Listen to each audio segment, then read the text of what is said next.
Folks, welcome to tonight's planning board meeting. We don't have a quorum yet. We'll wait for a few minutes to see if we can get some more planning board members here to show up.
All right, welcome to tonight's planning board. Sorry about the delay.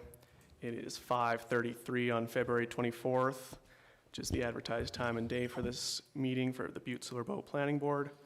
I'll call this meeting to order. Staff we have tonight is Dylan Pipinich, Planning Director, Joella Thomas, Planning Technician, Lila Osborne, Senior Planner, and Robin Smith, Secretary. Can we get a roll call for members? Mike McLeod. Denise Anderson. Matt Steitzer. Here. Julie Jackshaw. Bart Riley. Here. Josh O'Neill. Here. Jeremy Sally. Here. Tim Schraps. Bill Daly. Here. All right, we have quorum. The planning board minutes for January 27th were distributed. Did we have a chance to review those? Anyone have any changes to the minutes? Okay, we take a motion to approve the minutes. Second. All in favor? Aye.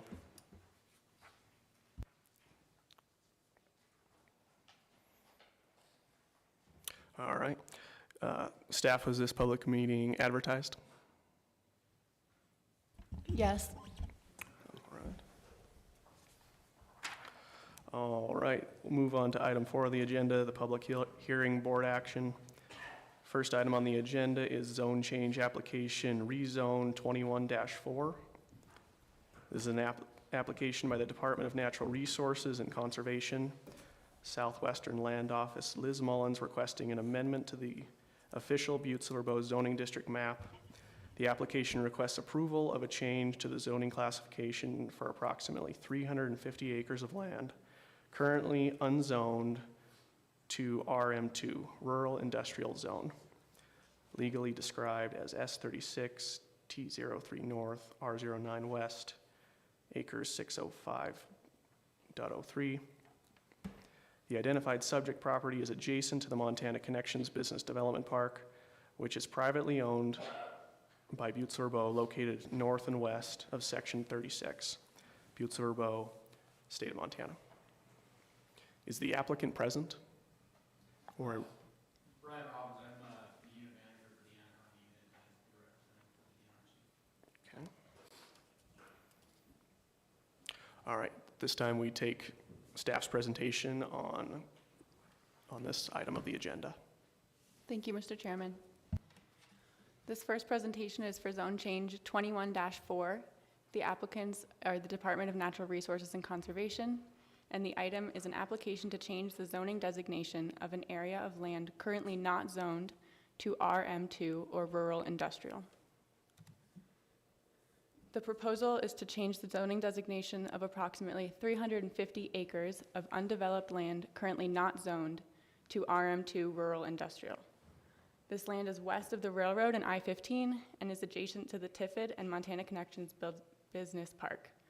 The two parcels that you can see here are owned by the state of Montana DNRC, and the applicant would like to change the zone to potentially lease the land for industrial uses in the future, though there is no proposal at this time.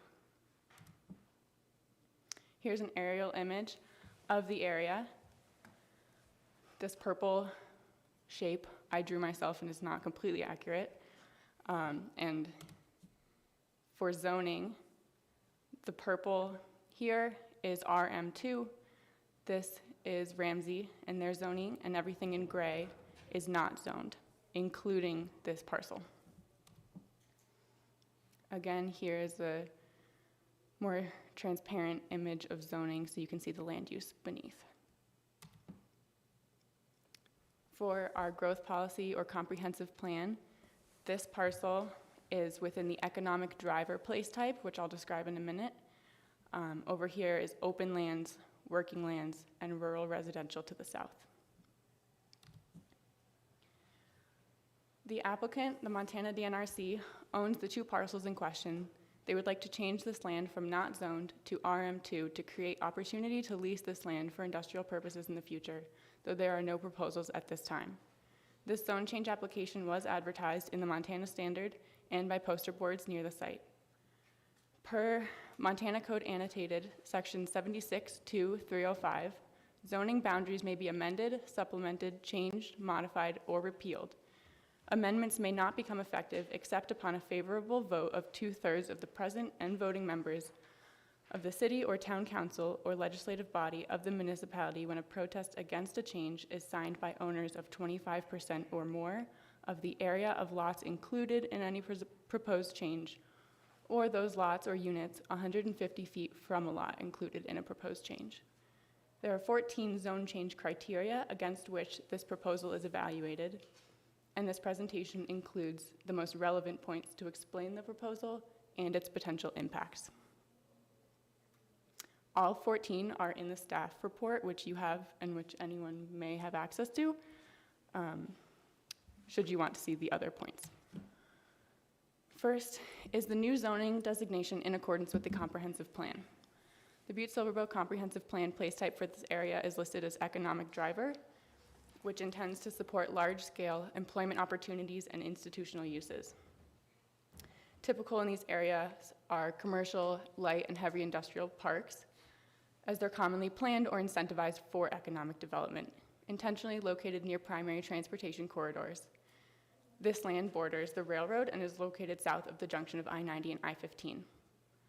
Other relevant comprehensive plan objectives that this DNRC proposal reaches is expansion of zoned areas in rural areas of the county, as well as to attract and retain a high-quality workforce, expand opportunities for industry to allow a broad mix of uses and intensities in the county. The second criteria is the new zoning designation designed to lessen congestion in the streets? This proposed change from not zoned to RM2 would increase traffic along existing roads should development occur. A new road will need to be constructed or to meet or exceed Butte-Silver standards, as there is no current access road to the parcel. Access to the parcel would be via a new road, Sugarloaf Loop Road, Rick Jones Way, German Gulch Road, and then Highway 15. Rick Jones Way and Sugarloaf Loop Road are designed for industrial traffic.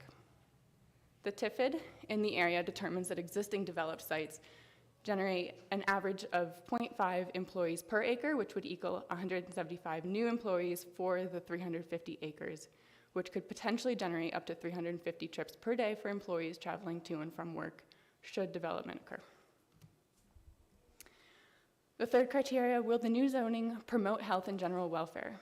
Because some industrial activities within rural industrial zoning districts may utilize or store hazardous material or produce byproducts or final products which are determined to be potentially hazardous, the proposed uses within the RM2 zoning designation require a special review to assure that appropriateness of a proposed use by applying conditions which protect public health, safety, and general welfare. General zoning and building code provisions also ensure protection of health and general welfare. Residential and general retail activities are discouraged from locating within these districts, which will further protect health and general welfare. And when comparing a not zoned parcel to a parcel with zoning, particularly the RM2 zone, you have greater protections on the types of uses and the types of the development that can occur, and there will be greater protections on health and general welfare. Will the new zoning secure safety from fire, panic, and other dangers? The property is located within Butte-Silver Police and Fire District and will be served by these municipal protection services. The construction of a new road, in addition to the existing roads, shall provide adequate ingress and egress for emergency services. An industrial water line could be extended from Rick Jones Way for fire protection, as this zone change would be an extension of an already industrially zoned area. Public services are already in place for the area that also may be extended. The land is currently not zoned, so implementing an RM2 zone would limit permitted uses and establish zoning standards to help secure safety from fire, panic, and other dangers. Similar to the last question, will the new zoning provide adequate air and light? Zoning regulations, building codes, and special review processes for the RM2 zone are designed to ensure that adequate light and air are provided and safeguarded with any and all developments. The rural industrial zone is intended to provide a location for heavy industrial or transportation-oriented industries, while residential and general retail activities are discouraged from locating here. No industrial use structures in the RM2 shall be located within 250 feet from a zone boundary that is adjacent to a non-zoned, residential, or publicly owned land. No more than 50% of the land on a parcel zoned RM2 may be occupied by buildings. This is a view looking southwest from I-15, and again, it's 350 acres about, so it's hard to get all of it in an image, but if you can picture the region. Will the new zoning prevent the overcrowding of land? Overcrowding of lands is controlled by development standards that provide maximum densities for development and the availability of services for development per zoning. Industrial uses often require large tracts of land, and no more than 50% of a lot may be occupied by buildings. A change from not zoned to rural industrial implies greater regulation to the use of land and greater protection against overcrowding of land when compared to unzoned land. Will the new zoning avoid undue concentration of population? Compared to land that is not zoned, again, RM2 zones have stricter regulations on uses and developments, which could affect concentration of population.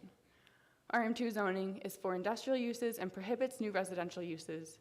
The land in question is currently vacant, so any development would imply more population than is there, but not more than an RM2 zone would allow. Undue concentrations of population on the land would be avoided by virtue of development standards for this zone. Will the new zoning facilitate the adequate provisions of transportation, water, sewage, schools, parks, fire, police, and other public improvements? There are currently no municipal water, sewer, or direct access roads within the parcel. Water and sewer would potentially be connected through Sugarloaf Loop Road, and all new roads would be required to be built to Butte-Silver standards. Should new development on the land attract workers and families, schools and parks throughout the county may be impacted, but we cannot say which, because we don't know. The proposed zone change would encourage new industrial development that would be required to construct new roads, water, and sanitary sewer lines. Additionally, any new development would imply additional tax contributions, which would support the provision and maintenance of existing public services. Does the new zoning give reasonable consideration to the character of the district? Here's a zoomed out map of the entire area. The land is currently not zoned, but is within the economic driver place type, which targets industrial uses for the area. The place types in the comprehensive plan are designed using current conditions of land in the county, as well as visions and goals for the future for each of these areas. And for this specific parcel, economic driver targets industrial use.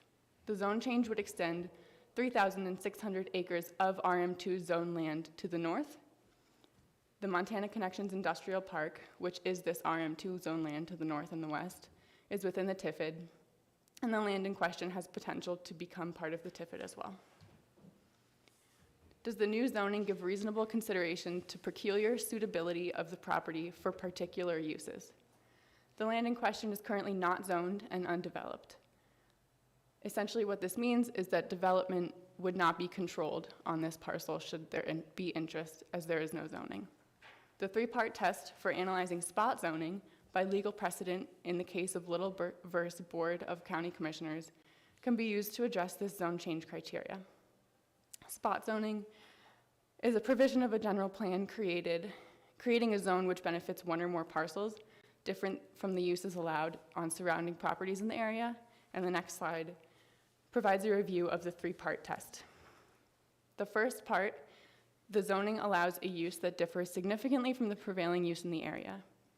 In the immediate area of the property in question are several industrial uses, including Rex Silicon, Montana Precision Products, FedEx Freight, and others. The RM2 property to the north and west is within the TIFID, and the land in question has potential to join that land in the TIFID. It should, however, be noted that there are residential uses to the south of the parcel in question. The zoning applies to a small area or benefits a small number of separate landowners is the second spot zoning test criteria. The area in question is approximately 350 acres and is entirely owned by the state of Montana DNRC. The zone change would add to the 3,600 acres of RM2 zone land to the north and west. The third criteria is the zoning is designed to benefit only one or a few landowners at the expense of the surrounding landowners or the general public, and thus is in the nature of special legislation. The property is owned by one landowner, and the zone change would imply greater restriction on the use of that land than there is presently.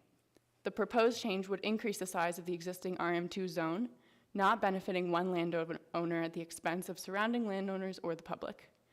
In respect to the residential community south of the subject property, this zone change would instill zoning protections stricter than what would be allowed on the same land with no zoning. Will the new zoning encourage the most appropriate use of land throughout such county or municipal area? The proposal is in compliance with the economic driver place type described in the Butte-Silver Comprehensive Plan. New zoning from unzoned to rural industrial would provide for opportunities to expand economic opportunity and industrial development in our county. There are currently 3,126.5 acres of RM2 land in Butte-Silver, and only about 15% of that is vacant. And what I mean by this point is that we could use more RM2 land to expand industrial development in the county. The zone change would expand the adjacent RM2 zone land that is within the TIFID and gain potential to become part of the TIFID. In conclusion, this proposal is in compliance with the recently adopted comprehensive plan for the economic driver place type, as well as broader community goals. The planning staff recommends that the planning board recommend approval of this zone change application to the Council of Commissioners. Thank you. Thank you. At this time, we'll take questions of the planning board staff. Maybe I'll start out with a couple. On review criteria number 3, it says because this parcel is being proposed to RM2 and there could be hazardous materials on the site, proposed uses within the zoning designation require a special review to assure appropriateness of a proposed use by applying conditions which protect public health, safety, general welfare, and integrity. Can staff speak to what that review process looks like? Yes, Mr. Chairman. So the RM2 zoning permitted uses, there are uses that are permitted outright by right. They're listed in the zoning ordinance. Most of them, or all of them, are heavy industrial uses. There are a list of uses that may be permitted through special review, and the special review it could be a little or it could be a lot, depending on the use itself. We can, get outside input. It could go to the Zoning Board of Adjustment. There is a public notification process through that special review where we advertise in the paper or something like that.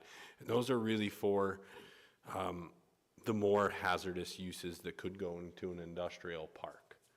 If there's anything, with chemicals or something like that that could be more hazardous. And the goal is to look at the uses that are around and make that determination at that time.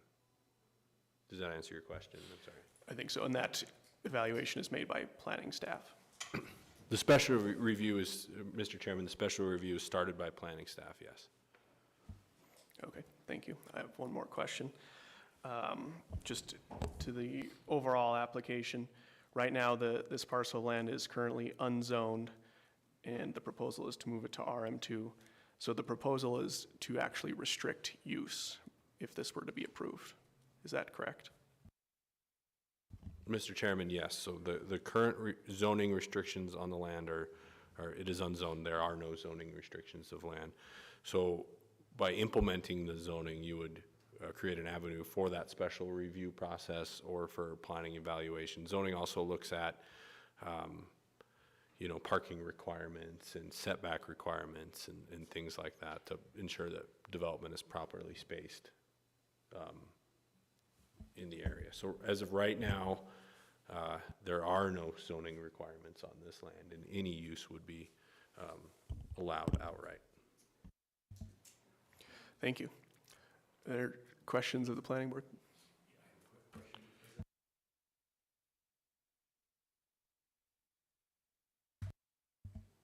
Mr. Chairman,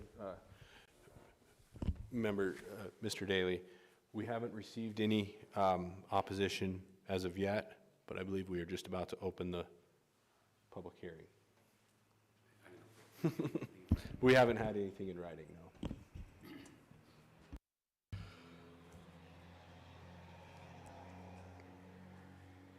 Member O'Neill, sorry. Okay, thank you, Mr. Chairman.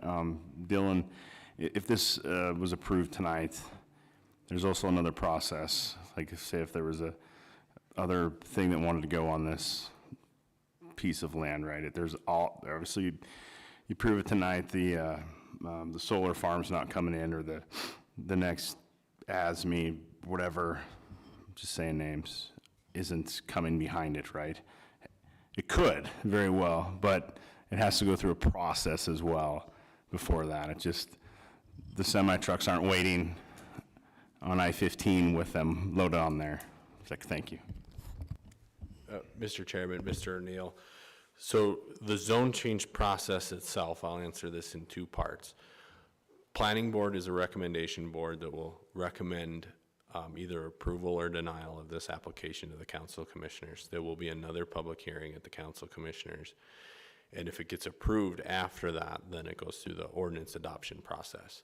As far as industrial development on this parcel, what zoning this parcel would do would ensure the same development review that we have on every industrial use in the Montana Connections Industrial Park. They would be subject to stormwater controls, all of our zoning, building codes, everything. So it would just incorporate it into the industrial park that's out there, and any development that would happen would go through the same review process, which is not necessarily a public review process. It may be and it may not be, but it would go through the same review process as any development in Montana Connections. Member Daly?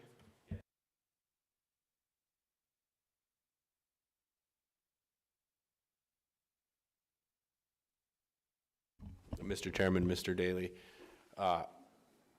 all infrastructure requirements are on the developer as far as any extending of any water, sewer, anything like that. This is, as we've stated, it is a tax increment funding district where there is some monies available for that, but this isn't something that, you know, the Butte-Silver taxpayers would have to build a road to. Those types of improvements would all be required by the development.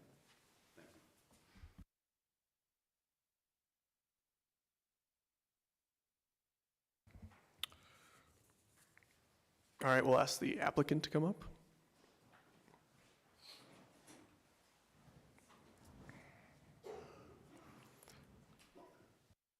Could you state your name for the record? No, sorry. Brian Robbins, and I'm the unit manager for the DNRC office in Anaconda.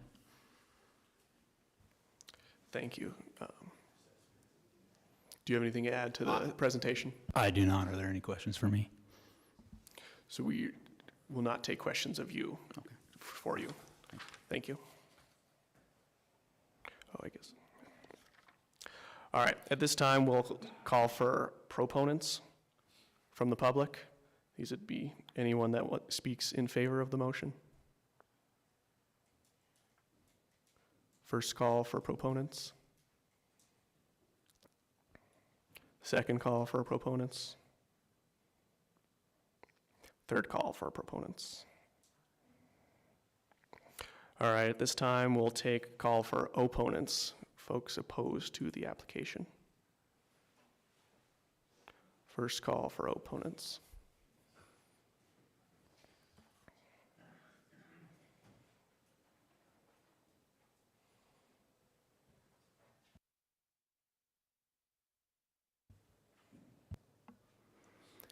Hello, my name is Mike Flanick.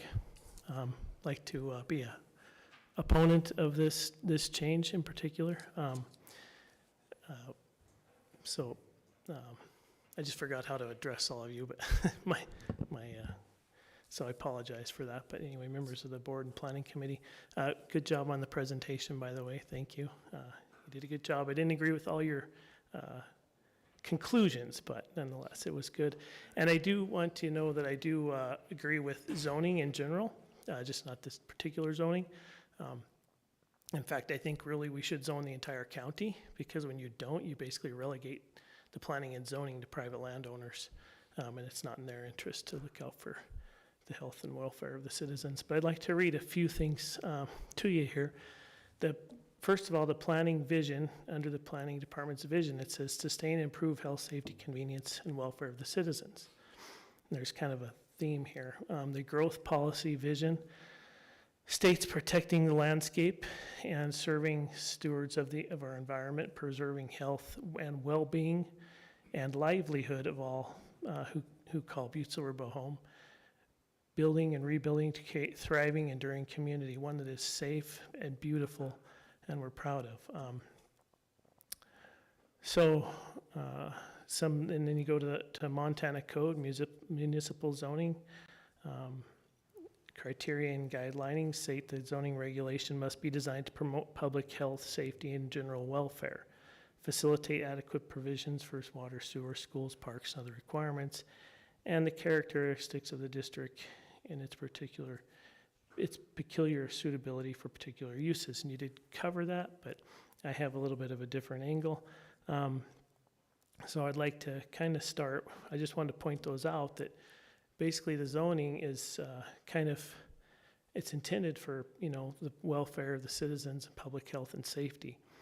And the industrial park that is there has been just so poorly mismanaged and ran that it's really had severe consequences and degradation of all the residential neighborhoods in that area surrounding the park. I mean, you go out there and it's lit up like the 4th of July. You used to be able to see the stars at night. You can't anymore. There's noise. Additional industrial stuff could be noise. If some of these zoning ordinances had outdoor lighting and noise controls, it might be different, but they don't, and it's extremely abusive.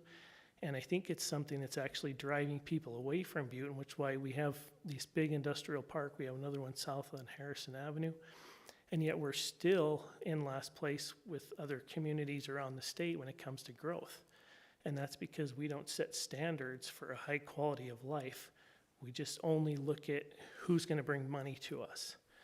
And we don't set standards for lighting and noise, and some stuff like that. And I wanted to say that this zoning does differ significantly from the surrounding areas. You did point out one neighborhood adjacent to it. There's also residential neighborhoods pretty much surrounding it, 360. You've got Buxton, and you got German Gulch, Indian Wells. Across the highways, also more Buxton neighborhoods and Juniper Acres, and then it affects us all the way down at Ramsey and north of Ramsey, the existing industrial park.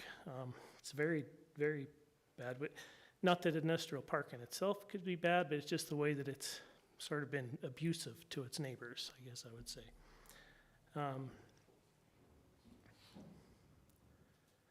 And I don't think it's the most appropriate use. I think the most appropriate use probably would be either residential or agricultural, grazing, something to that effect.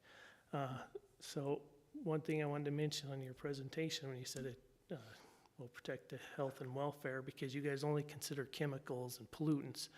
You did not consider noise and light and other things that really are, there's houses 5 miles away from that industrial park. They open up their windows in the middle of the night and they cast a shadow on their wall.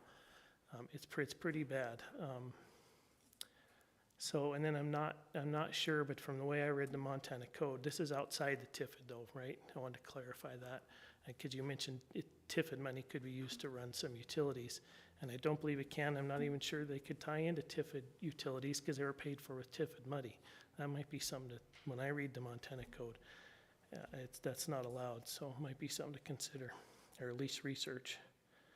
So that's all I have. So thank you for your time, and again, I do am in favor of zoning, just not this particular place in this particular zone, unless maybe you reworded it to have more restriction on things like noise and light. Thank you. Thank you, Mr. Flanick. Second call for opponents.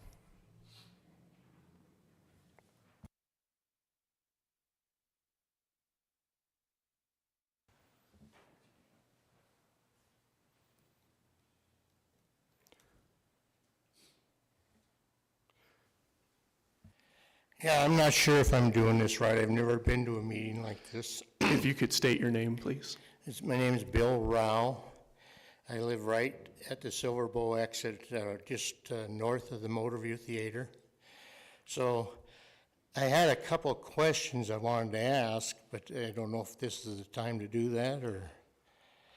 This is for public comment. You can provide Well, us. this is a comment then. Okay.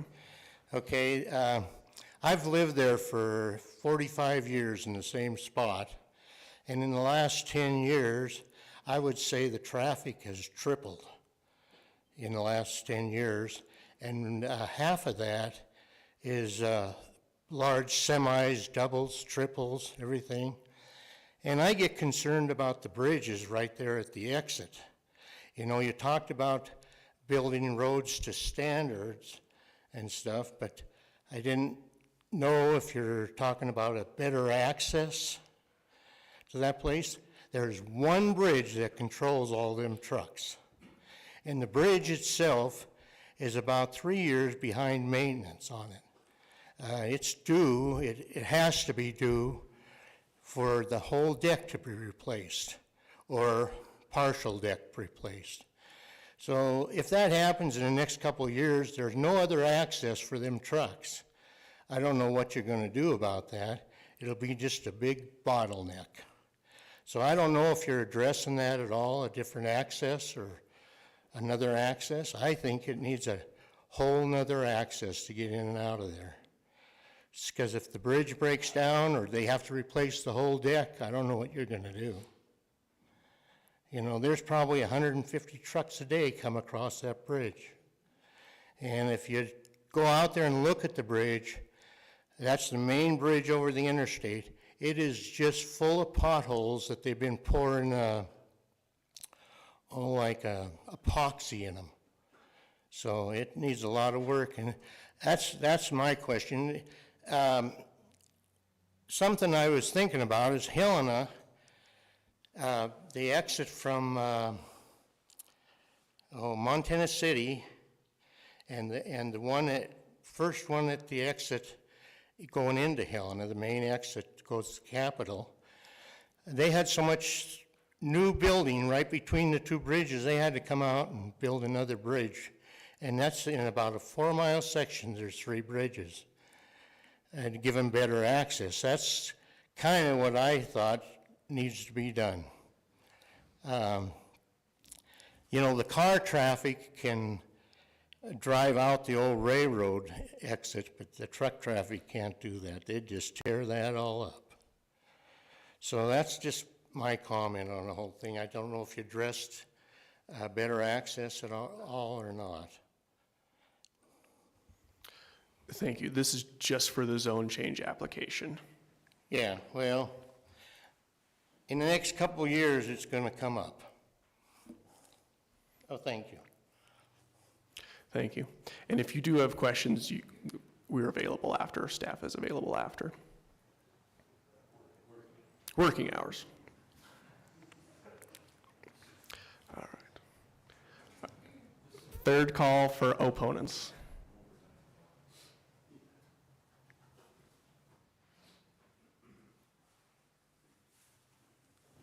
My name's John Helfrich. I live in Buxton, and my property is approximately 1,200 feet away from this parcel that would be rezoned. I guess I want to give you guys as a planning board something to think about is the reason I moved to Buxton was the quietness, the views, the wildlife that habits this land. The historical use of this land has been cattle grazing. When a person looks at buying a parcel of land and making an investment that's a large sum of their money that they acquire in their lifetime, they take those things into account as this is a place that I want to live and raise my family. When I first bought the place, the Tiffin was really in its infancy.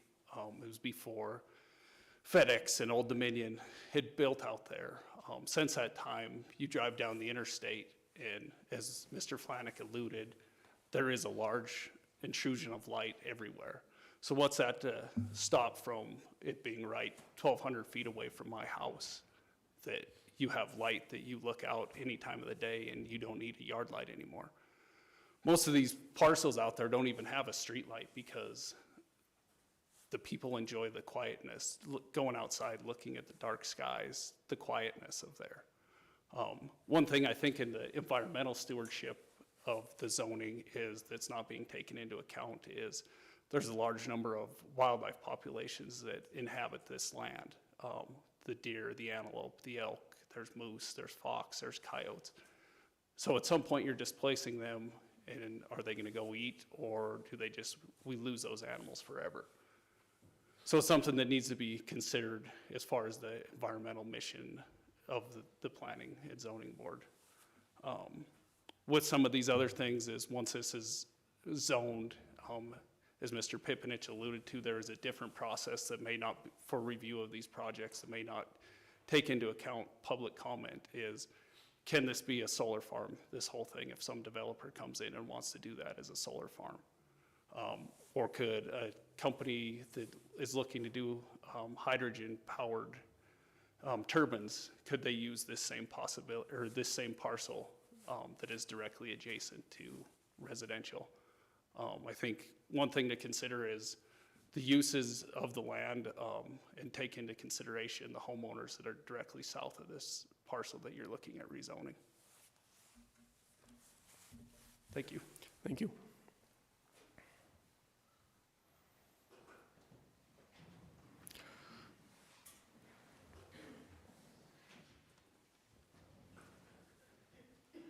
That's my husband. I guess we had the same mind frame. My name is Robin Cranny. We recently moved to Buxton with our 4 children, and the reason that we chose where we did is because we like 4-H. Our kids go to Ramsey. We love being able to teach our children about nature, about being real, about all the good things that they need to be good citizens and to give back to their community. We would love to be a part of this community. We would love for our children to come back and be a part of this community when they're grown. But I have to say that the first reaction I got when I saw that sign and I learned about it was, oh my goodness, more industrial, more industries coming in, more lights, more smoke. There's a creek that runs down there. What's that going to do to our water supply? My first reaction as a parent is concern for my children, and that of course is, maybe we need to look about moving out of this place already, and I would hate that because we are loving Butte, and we love Buxton. I would hate to have to move to another area of Butte. We love our neighbors, but that is, an example of the kind of consequences that this particular area, I think, zoning this for industrial would bring, because it, as of right now, that particular section of land is acting as a buffer between, the FedEx and the Silicon and all that going on, and the residential properties of which we're a part. If you start putting in lights and businesses there, you're driving good families away because they're not going to want to live by that. And that, in turn, is going to result in property values going down, people not wanting to live there. They're going to want to move elsewhere. And right now, the Buxton area is a beautiful place for community, for family area. It's a wonderful place for families. And as long as we can have a buffer in between us and the industry, in the industrial zone, I think that we can retain that kind of life that we're hoping for. It draws in citizens, it draws in good families with kids like ours. It draws in future members of the community. Things that in the long run, like Mike was saying, we have to think about the big picture. We have to think about keeping citizens, not driving them away. And so that's my take on it. Thank you. Thank you.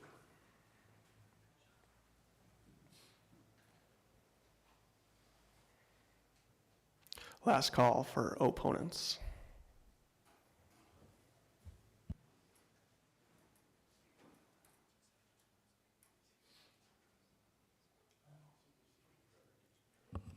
My name is Mel Rao.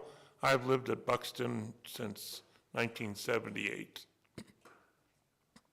I believe I was one of the first homes near the interstate there 40 years ago.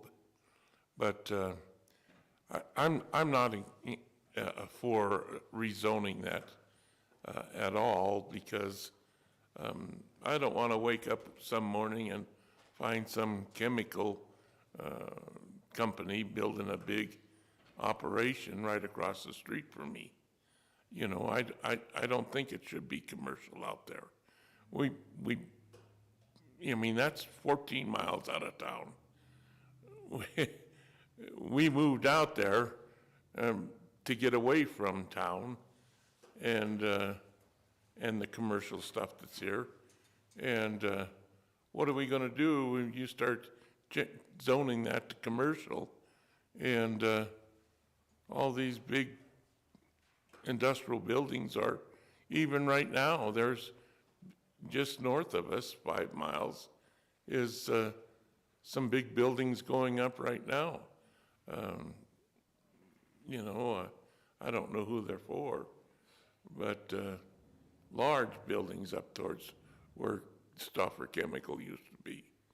I wouldn't want to wake up and have one of those right in front of my house and I can't see the vista that I have right now out my front window. I don't want to look at some big garage door. I have a beautiful scenery that I see right now, and I don't think there's a need. There's enough commercial land closer to town that you don't need to go out that far. Good grief. Look at all the land we have here, just even around the community, that's already commercial grounds. I'd be strongly opposed to having that changed zoning-wise. Thank you. Thank you, Mr. Rowe.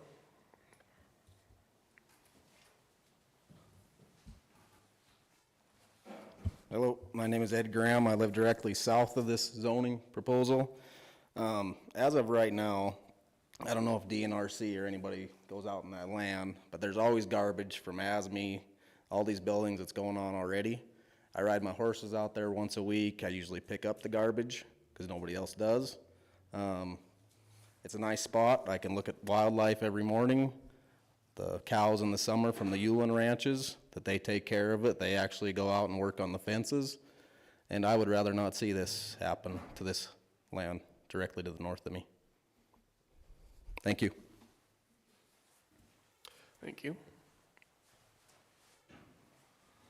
My name's Adam Simmons. I live right at the end of Fleecer Road, so pretty close to the proposed development, and just kind of reiterate what other people have said. I'm just opposed to it. It's a nice open space. I used to live in town before, and my dog got run over 3 times, so definitely concerned about the traffic. And there's a lot of kids out there. They ride their horses, and I don't know, just ask that you would consider if you would want it close to right next to where you live. Thank you. Thank you.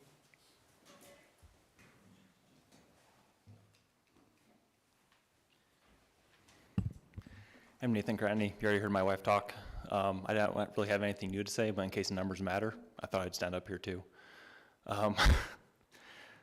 Just that area is great right now, just how it is, and I'd really love to stay there. But if those industrial things pop up and we get even more lights and all that noise, we're going to have to move, just for the sake of my kids. And I'd prefer not to do that. Thanks. Thank you.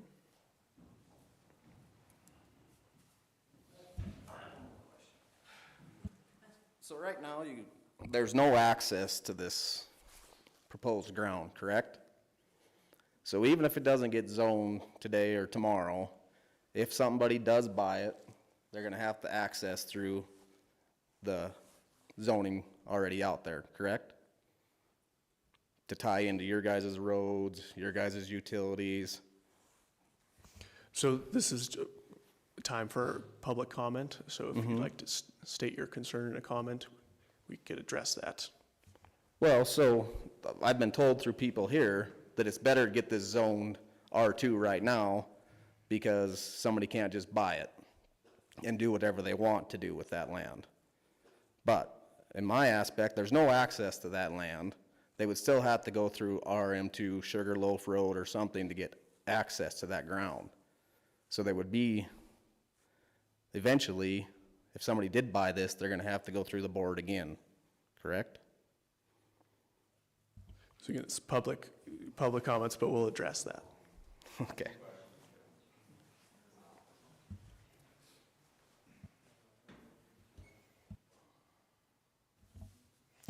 All right, at this time,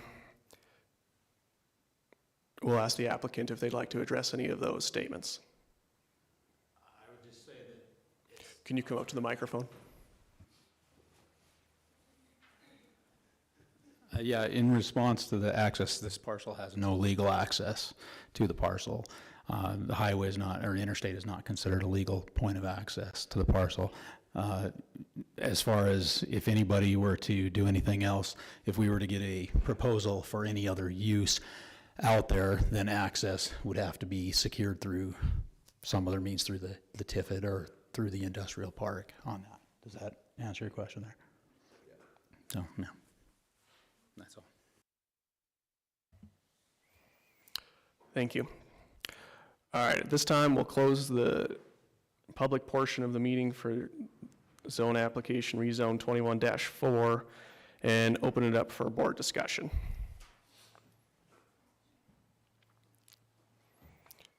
I guess I'll start and just point out that the staff had mentioned that it's currently unzoned, so there are no restrictions at this time, and that any use is allowed at this point. So by rezoning this as rural industrial, we are limiting this could limit the use of this land. Mr. Sally. Thanks, Mr. Chairman. Yeah, I would echo that. I'm also listening to the public comment, and I'm not so sure that this zone change is, realize that there's no development that we are aware of that's going out there right now.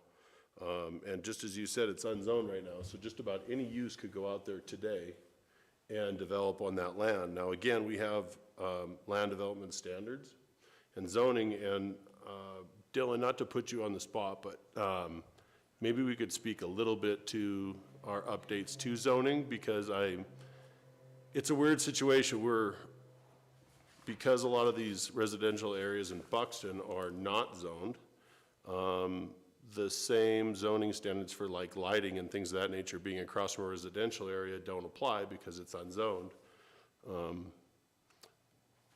Perhaps this is the beginning of some of our public comment as we start looking at zoning updates and possible screening and things of that nature to try to help alleviate some of those problems. I guess it's more of a statement, but maybe you could speak to the process of Butte-Silver looking at updating zoning standards. Mr. Chairman, Mr. Sally, I guess as a general note, Butte-Silver planning staff will be very shortly looking for a consultant to start the process of a complete zoning overhaul that,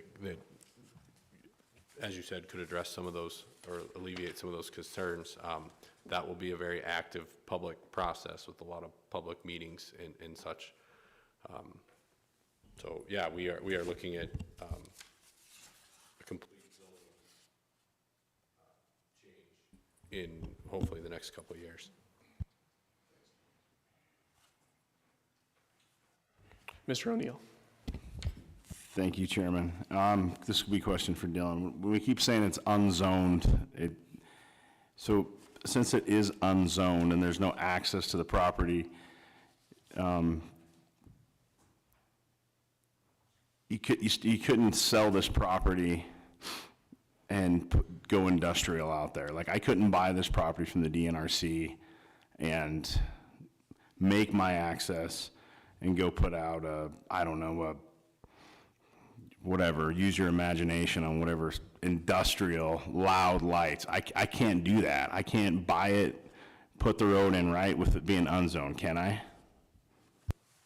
Mr. Chairman, Mr. O'Neill, without knowing the procurement process through DNRC, but anything can happen there. A development could come, have a project right now, and would not be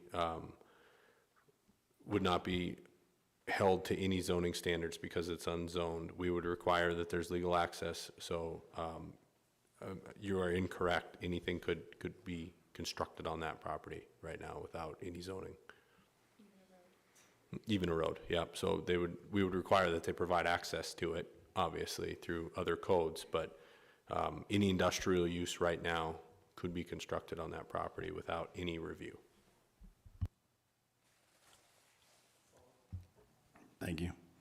So building permit wise, since it's unzoned, I can get a building permit and go bananas. Sorry, Mr. Chairman, Mr. O'Neill, building codes is still applicable, stormwater requirements are still applicable, excavation protocol is still applicable, zoning is not.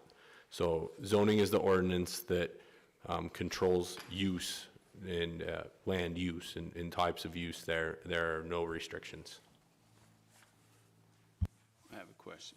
So, Mr. like Riley? on the FedEx, they have all the lights and the trucks running, so up against everybody's homes along Buxton there, something could be put up just like that right along that border? Mr. Chairman, Mr. Riley, so our zoning ordinance speaks to shielding those things from residentially zoned areas. As Buxton is not zoned, they don't get any zoning protections at this time.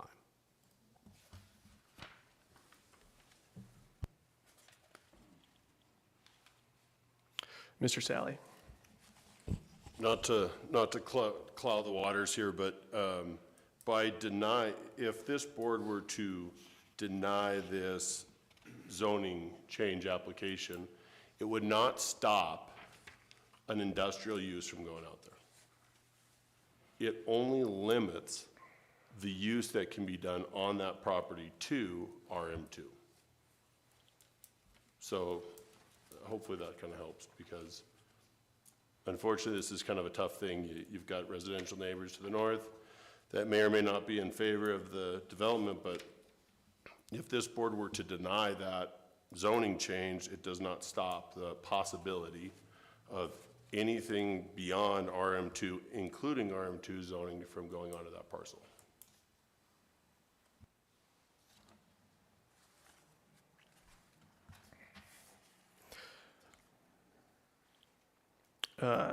Mr. Pipinich, review criteria 5 says that in an RM2, no more than 50% of the land can be occupied by buildings.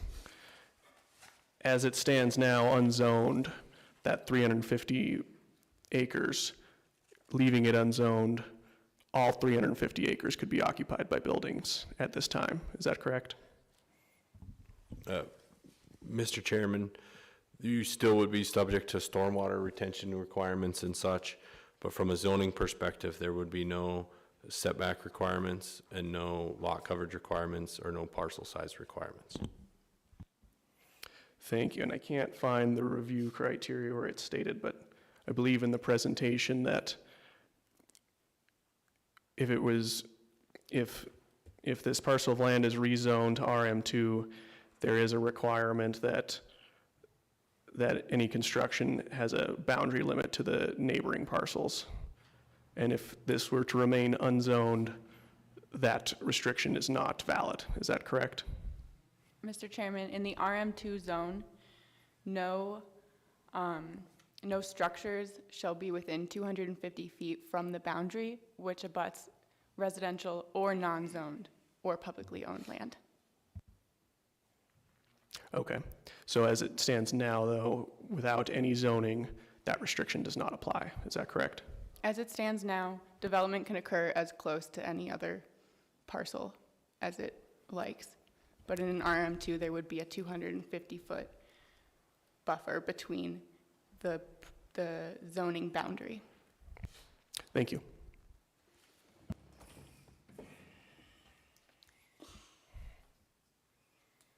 And Mr. Sally. I guess just quick clarification, is that a 250-foot setback or a 250-foot buffer from development? Because, you know, people are going to be considering parking lots and everything else as development. I believe it is per structure building.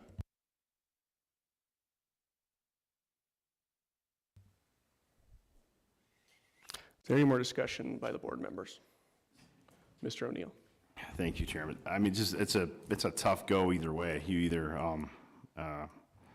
you know, you want zoning, I mean, we want growth in our communities. I mean, how do you do it? I mean, I agree, I wouldn't want in my backyard, you know, I live in town, so, I mean, I can hear the gun range shoot and whatever, it is what it is.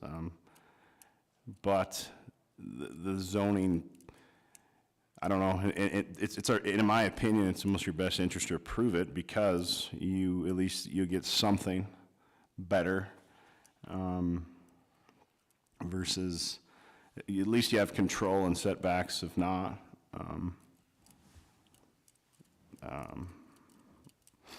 That's my mumble for a minute, thank you. Now, in the Tifa deal, everything, all the land that's there now is not already filled up, though. Mr. Chairman, Mr. Riley, I do believe there are vacant parcels still in the Montana Connections Park.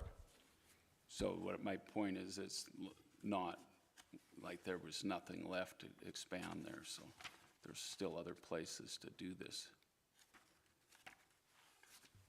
Mr. Chairman, Mr. Riley, I can't really speak to that. I mean, the park has been busy. It's growing. Yeah. As you've heard, it's Yeah. grown considerably.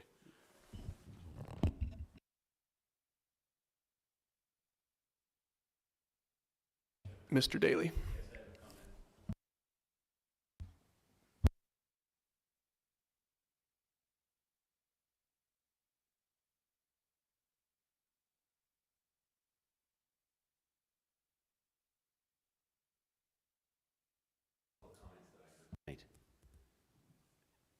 I think it's actually the opposite. I think rezoning it would be more in the public comment, or the comments that we heard from the public. It would favor them more. even though they're in opposition to the rezoning, what I see current use of the land, it could be anything.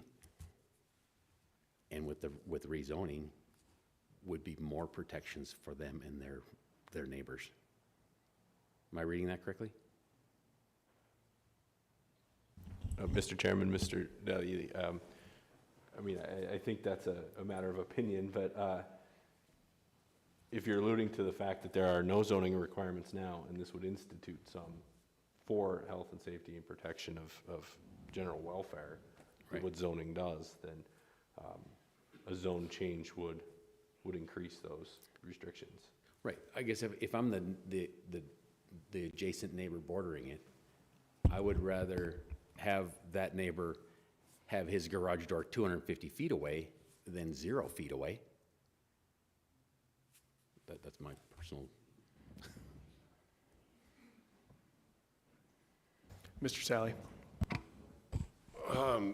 Thank you, Mr. Chairman, and Mr. Pippinich. I guess a quick question, and Dylan, you'll have to guide us here. Could I ask I guess I'm curious for the applicant if they have, I think I heard this, but I just was double checking if they have any plans for the property or if anybody has approached them about developing on the property. We kind of need your guidance, Dylan, if I can ask that question of the applicant. Mr. Chairman, Mr. Sally, that would, obviously be a question for the applicant. I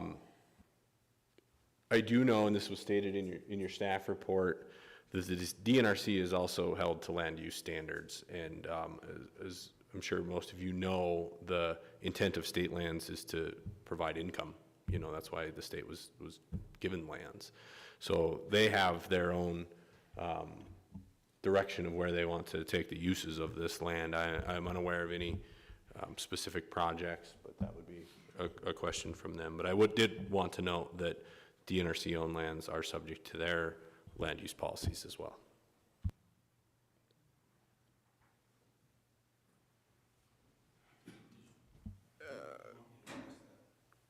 Can the applicant address that?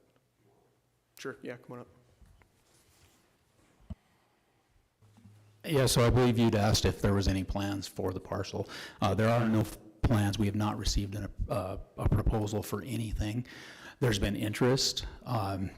If this is not approved and down the road somebody wanted to propose a project out there on the parcel and had access through the TIFID, then that would start the process in DNRC where it would be the full process, which would include MEPA, public process, and it would go through that DNRC process. The ultimate authority to approve or deny from DNRC is with the land board, and so ultimately the land board would be the one that would approve anything or deny anything out there on that land. Thank you.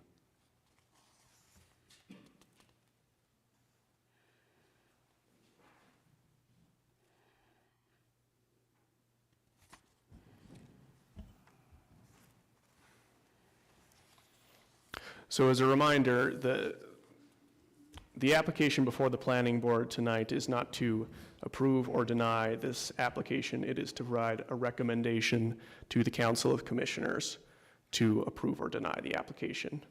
The planning board recommends the application. Is there any further discussion from the board? Is anyone willing to make a motion on the application?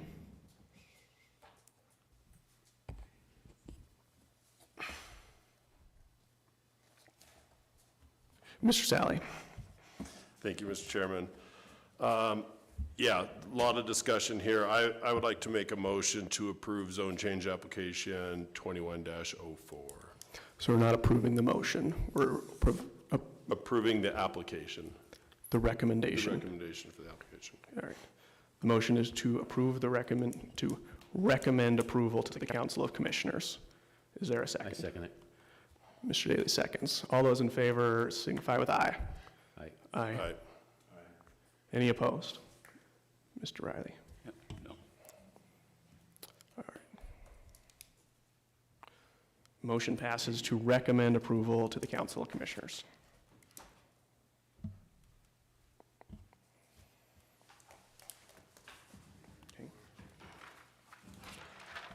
All right, the second item on tonight's agenda is zone change application rezone 22-1. An application by Brett Mollenhauer requesting an amendment to the official Butte-Silver zoning district map. The application requests approval of a change to the zoning classification of approximately 0.687 acres of land currently zoned R3 multifamily residential zone, legally described as the west side of Block 50 of Butte, town site city of Butte, county of Butte-Silver, state of Montana, to a C3 commercial zone. The identified land is east of South Idaho Street, across from the old St. James Hospital, between West Mercury Street and West Silver Street. It is privately owned by 4 different property owners, all of whom have been notified of this application. All right, if staff could present on this application. Thank you, Mr. Chairman. This second presentation is for zone change 22-1. Applicant is Brett Mollenhauer, and he has a representative here.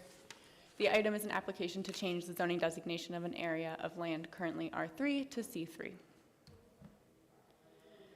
The land in question is approximately 0.687 acres, currently zoned multifamily residential, or R3, to central commercial, or C3. The site in question is the western half of Block 50 along South Idaho Street and is between West Mercury Street to the north and West Silver Street to the south. It is directly across from the old St. James Hospital. This is the old hospital. The 7 lots on the west side of this block is privately owned by 4 different property owners.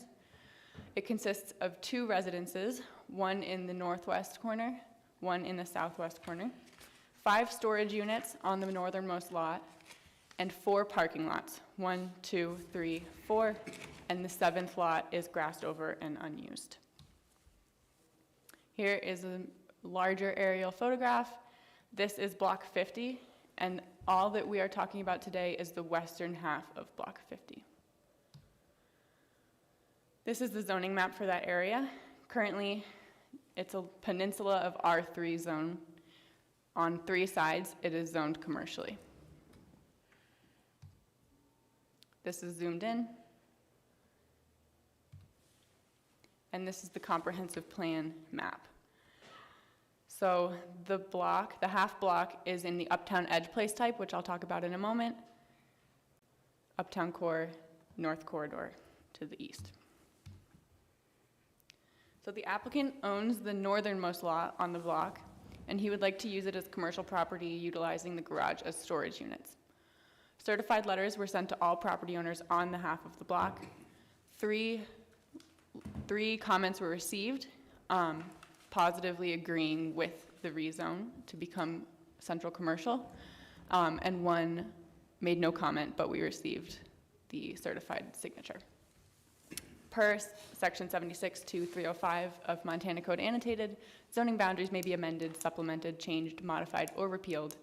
Amendments may not become effective except upon favorable vote of 2/3 of the present and voting members of the city or town council or legislative body of the municipality when a protest against a change is signed by owners of 25% or more of the area of lots included in any proposed change, or those lots or units 150 feet from a lot included in a proposed change.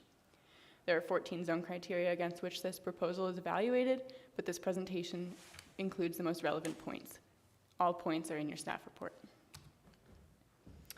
Is the new zoning designation in accordance with the comprehensive plan? The comprehensive plan place type for this area is listed as Uptown Edge. This place type serves as a transitional area which is immediately surrounding the uptown core and is intended for a mix of commercial-centric development interspersed with multifamily residential. The C3 zone accommodates both commercial-centric development and multifamily residential uses. Given the current uses and conditions of this half block and its surroundings, as well as the opportunities for future C3 development, the proposal is in accordance with the comprehensive plan. In the C3 zone, permitted uses include multifamily residential and other general commercial uses. Other parts of the comprehensive plan goals for the community is to implement infill development, developing within city boundaries, within areas already served by public utilities. Is the new zoning designation designed to lessen congestion in the streets? The proposed change from multifamily residential to central commercial is compatible with existing street network in that area. Adjacent blocks to the east and west are similar in character and are zoned and used commercially on the same streets. Through the new zoning designation, though the new zoning designation is not designed to lessen congestion, existing streets are adequate to accommodate traffic that would be consistent with the C3 zone. Will the new zoning promote health and general welfare? Several surrounding uses are consistent with central commercial zoning uses, including a medical office. Mercury Street Medical is right here. The Old St. James Hospital, Butte-Silver Fire Station to the north, some churches, Central High, and parking lots are on the lot. The provisions of the C3 zone and the International Building Code clearly define the manner in which development can occur to protect health and general welfare, and any future development shall be constructed consistently with the C3 zone requirements and meet all applicable site development standards, which includes density, extension, and maintenance of municipal facilities, road maintenance, and other things that directly contribute to health and welfare of the community. Will the new zoning secure safety from fire, panic, and other dangers? General zoning and building code provisions that concern uses and construction provide for general public safety and welfare. The north end of the block is across the street from a Butte-Silver fire station. The block is currently served by or is adjacent to existing Butte-Silver water and sewer lines. As this block is centrally located within the city, future development would be considered infill development and would promote the efficiency of city, county, public services, including police, fire, and utilities. Will the new zoning avoid undue concentration of population?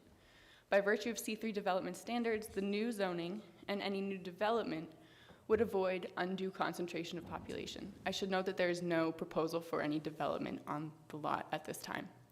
Furthermore, the block in question is directly across the street from the Old St. James Hospital, also zoned C3, but which currently occupies physical space without attracting a population to the area.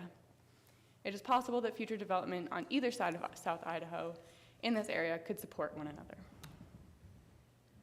Will the new zoning facilitate the adequate provisions of transportation, water, sewage, schools, parks, fire, police, and other public improvements?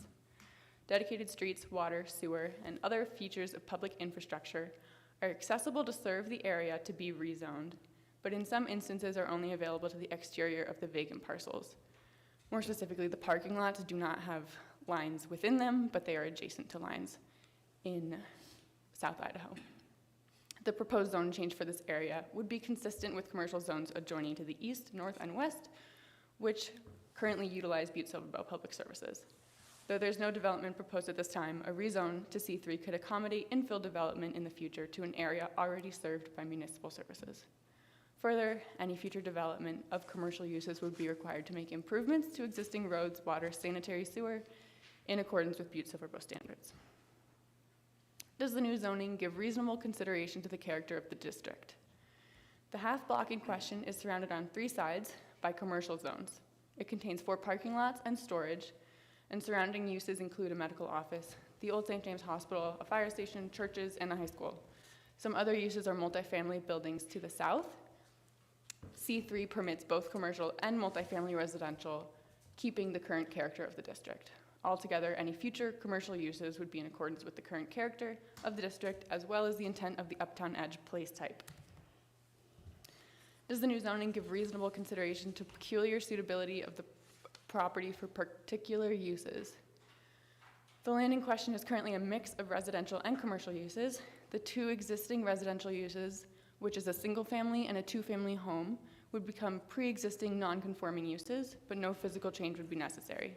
The existing commercial uses would become conforming. Again, the 3-part test for analyzing spot zoning is reviewed on the next page. The first spot zoning criteria is the zoning allows a use that differs significantly from the prevailing use in the area. As the land in question is bordered on 3 sides by commercial zones, the proposed change from R3 to C3 would bring uniformity and coherence to zoning and prevailing uses in the area. The zoning applies to a small area or benefits a small number of separate landowners is the second criteria.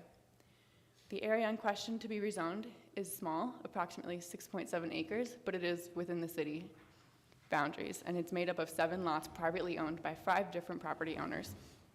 One is the applicant for the zone change, 3 have responded with express agreement to the rezone of their properties, and 1 did not make any comment. The third criteria is the zoning is designed to benefit only 1 or a few landowners at the expense of surrounding landowners or the general public, and thus is in the nature of special legislation. Changing the zoning designation for this half block would create uniformity of zoning in the immediate area. Thus, it would not create any hardship for surrounding landowners or the general public. Will the new zone encourage the most appropriate use of land throughout such county or municipal area? The proposal is in consideration is in compliance with the comprehensive plan Uptown Edge Place type to mix multifamily residential and commercial uses. Any new development would be considered infill development, which is another goal of the comprehensive plan, which encourages efficient use of existing municipal services, including police and fire protection, utilities, roads, etc. Any new commercial development would also be required to provide landscaping and other improvement standard of the C3 zone, which could help to improve aesthetics and utility of the area, though no proposals for development are here at this time. Changing the zone of this half block from R3 to C3 would bring uniformity to zoning and predominant uses in the area. In conclusion, this proposal is in compliance with recently adopted comprehensive plan for the Uptown Edge Place type as well as the broader community goals. The planning staff recommends that the planning board recommend approval of this zone change application to the Council of Commissioners. Thank you. Thank you, Ms. Osborne. Any questions for staff from the planning board?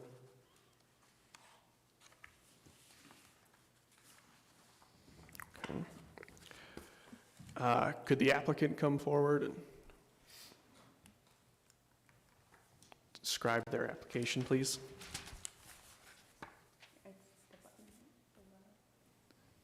Good evening, Council, Mr. Chair. I spoke Could you state your name, sir? My name's Cameron Moylan. I live at 208 Washington Street, which is the closest residential property to this property. I haven't known Mr. Mullenhour very long, but in the short time that I have, he has made major improvements to the existing buildings on the property and seems to be a good steward for it. And so I wouldn't see any problem with this being approved. And that is all. Thank you. All right, at this time, we'll open the public hearing. We'll make a call for any proponents. Second call for proponents. Third call for proponents. All right, any members of the public wish to be an opponent? Second call for opponents. Third call for opponents. All right, we'll close this public portion of the meeting. Does the board have any discussion? Okay. Chair would entertain a motion for recommendation. Mr. O'Neill. Mr. Chairman, at this time, I'd like to make a motion to approve the zone change application. Application 2201, am I saying that one? Rezone 2200001. I'd like to make that motion. All right, we have a motion. Is there a second? I second it. Mr. Riley seconds. All is in favor of the motion to recommend approval of rezone 2022-1. Signify with aye. Aye. Aye. Any opposed? Carries unanimously. All right. All right, that is the last item of the public meeting. We're on to other business. Is there any other business, Mr. Pipinich? Mr. Chairman, I just have a few updates. We'll be going to council with an update to the floodplain ordinance next week, hopefully. That's just to become in compliance with state law. And then we are also hopefully in the next week or so going to be starting the advertising to get a consultant on board to update the zoning ordinance. So we will keep you all apprised to that progress. So Mr. Pipnich, so advertising for the consultant, so there's a certain period of, at the RFP and then? Yeah, the RFP I think is out for a couple weeks, and then staff will review and you know, review the cost associated with it as well. And once we get a consultant on board, they will be regularly attending planning board meetings. Okay. So what is your estimation of when that process is complete and you have a consultant on staff? What? The RFP, sorry. We're hoping to put the RFP out on March 1st, so next week. And then I believe it is out for 3 weeks before we hope to close it and hire somebody. Okay. So hopefully end of March. Cool. Thank you. Mr. O'Neill? Thank you, Chairman. When was the last time something like this happened in Silver Bowl County? The last time was the first zoning ordinance in 1978. Mr. Pipinich, I should have asked this question before we moved on to the second item on the agenda, but when will these recommendations be presented to the Council of Commissioners? So, Mr. Chairman, the Council of Commissioners, and we can probably discuss this after the meeting too, they'll hold their own public hearing. So we will ask next week that the Council of Commissioners schedule a public hearing. We'll re-advertise in the paper, we'll put the signs back out, and we'll do this all over again at Council. Okay, so for anyone that was opposed in the audience that may watch this recording later, they have an opportunity to express their opinion at a Council of Commissioners meeting here in the next few weeks, month. That's correct, and they will hopefully see the signs. We'll put the signs back out. Great, cool, thank you. Any other questions, comments? I got a question on the consultant and that process. Can you outline how that process will? Is there a committee? Or is it just the consultant and his recommendations presents that to you guys, then you present it to us? So we have a committee of Butte-Silver Bowl staff that will review all the proposals.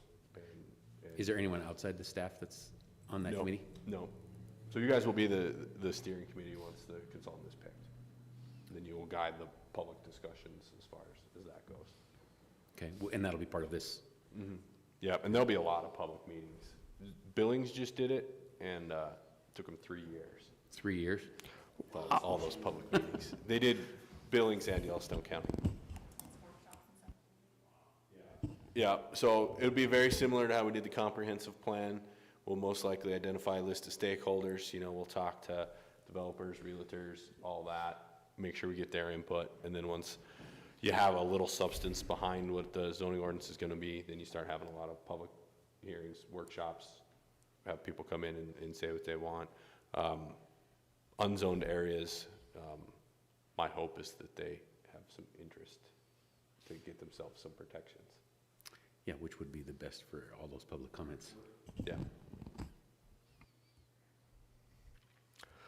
All right, if there's no more discussion, we could take a motion to adjourn. I'll make that motion. All right, is there a second? Second, all in favor? Aye. Thank you.